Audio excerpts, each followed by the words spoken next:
تفتكر ينفع تبيع منتجات مش بتاعتك؟ من غير ما تشتريها ومن غير ما تشحنها ومن غير حتى ما تكلم الزبون. أنا جربت ده على موقع تاجر دوت كوم وشفت الفلوس وهي داخلة.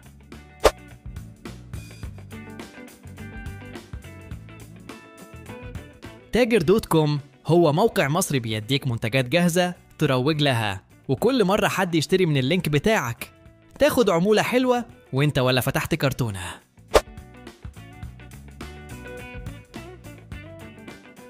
ببساطة دخلت على تاجر دوت كوم، عملت حساب واخترت منتجات ترند زي سماعات، أدوات للمطبخ، حاجات بتنفع أي حد، وكل منتج عليه مكتوب العمولة بتاعتك، يعني الحساب من الأول واضح.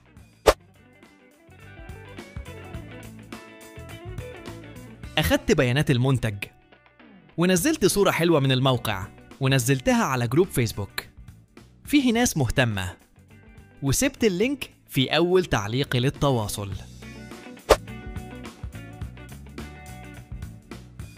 أول يوم جالي 3 طلبات، وكل طلب خد مني أقل من 5 دقايق في الترويج، وفي الآخر دخل لي 150 جنيه وأنا على الكنبة بتفرج على ماتش.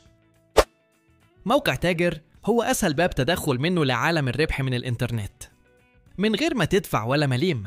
ولو مهتم تعرف كل الخدع اللي ممكن تكسبك 1000 جنيه في أسبوع، الفيديو الجاي هيخليك محترف في الترويج.